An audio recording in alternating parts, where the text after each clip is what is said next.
Hello guys, welcome to my channel. Episode की शुरुआत पंक्ति से होती है। वो अपना दुपट्टा देखती है और आवाज़ लगाती है। आहान और उदय वहाँ से चले जाते हैं। आहान कहता है कि हम रेस्टोरेंट में रुकेंगे, शायद इस दुपट्टे वाली लड़की की बस वहाँ पे रुकेगी, हम उसे दुपट्टा लौटा सकते हैं। फिर पंक्ति उसी रेस्टोरेंट में आती है। वहाँ वो ऑर्डर नहीं करती है और अपना टिफ़िन लेती है। फिर आहान की वो आवाज़ सुनती है। वो कहता है कि क्या तुम अकेली हो, क्या मैं यहाँ बैठ सकता हूँ? मैं आहान धनराजगिर वो देखने के लिए मुड़ती है। वो उसे वहाँ कोई नहीं दिखता। फिर आहान ने उदय को ये वीडियो वापस चलाने के लिए कहा। वो उसे फिर से सुनती है। वो देखने जाती है आहान को।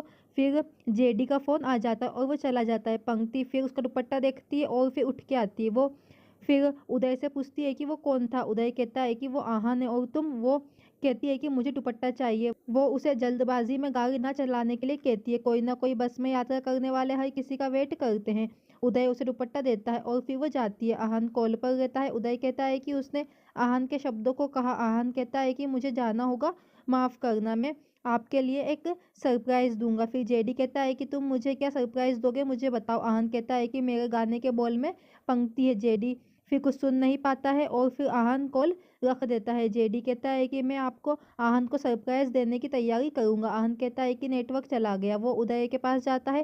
पंक्ति अपना दुपट्टा पहनती और चली जाती है। पंक्ति की माँ अनीता के पास पंक्ति के फ़ोन पर जेडी का फ़ोन आता है। वो सोचती है कि उसे क्या बताना है और जवाब देना है। जेडी पूछता है कि क्या तुम भी उसके साथ हो, ये अच्छा हुआ, तुमने ये अच्छा काम किया। अनीता कहती है कि पंक्ति अपना फ़ोन भूल गई है, वो छोटी है, आपको उसे चीज़ों को मसाला देने के लिए नहीं भेजना चाहिए था, आपको अपनी भावनाओं पर कंट्रोल रखना चाहिए। जेडी कहता है कि लेकिन तुम तो बड़ी हो ना, बड़ी गलती क्यों कर रही हो? वो पूछती है कि क्या गलती? वो कहता है कि तुम भूल गई हो कि तुम किससे बात कर रही हो। मैं जय धनराजगिर, अगर मैं पंक्ति को उड़ने की अनुमति दे सकता हूँ तो मैं उसके पंख भी काट सकता हूँ। अगर कुछ गलत होता है तो तुम्हें पूरे जीवन भर भुगतना होगा। फिर पूर्वी पूछती है कि क्या हुआ। अनीता गुस्सा हो जाती है और कहती है कि पंक्ति मुझे इस तरह से सजा दे रही है। फिर पंक्ति होटल में आती है और फिर उसके साथ वो लोग अच्छा बिहेव करते हैं। उसे एक ड्रिंक और चॉकलेट मिलती है। वो पूछती है कि क्या ये सब मेरे लिए है?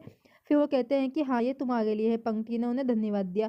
फिर मैनेजर उसे कमरे की चाबी देता है। उदय और आहान भी वहीं पे आते हैं। उदय कहता है कि दुपट्टा वाली लड़की रेस्टोरेंट में मिली और उसका दुपट्टा उसने ले लिया। आहान फिर चेक इन करता है। रिसेप्शनिस्ट कहते हैं कि मैं तुम्हें पहचानती हूँ और फिर वो गलत अनुमान लगाती है। उदय उसे कॉमेडी बंद करने के लिए कहता है 2 दिन रुको और फिर सभी को पता चल जाएगा कि आहान कौन है और वह क्या करता है। पंक्ति को फिर अपना कमरा पसंद आता है। पंक्ति एक घायल कबूतर को देखती है और मदद के लिए जाती है। आहान उसे देखता है और कहता है कि मुझे लगता है कि मैंने उसे कहीं देखा है। उदय फिर मजाक उड़ाता है। आहान उसके पीछे दौड़ता है। वो फिर कमरे में अंदर जाते हैं। आहान कहता है कि अब काम करने का मन इस मौसम में नहीं हो रहा है, हमें प्रेरणा मिलनी चाहिए। फिर पंक्ति कबूतर की बात सुनती है और उसे फिर उड़ा देती है। आहान उसे देखकर मुस्कुराता है। वो उसका चेहरा नहीं देख पाता है। वो अपने कमरे में जाती है। वो अनीता से फिर फ़ोन पर बात करती है। अनीता उसे फ़ोन भूल जाने पर डांटती है। पंक्ति रोती है। अनीता उसे एक नया फ़ोन खरीदने और जेडी को फ़ोन करने के लिए कहती है। आहान फिर गिटार बजाता है। वो फिर विंड चाइम देखता है।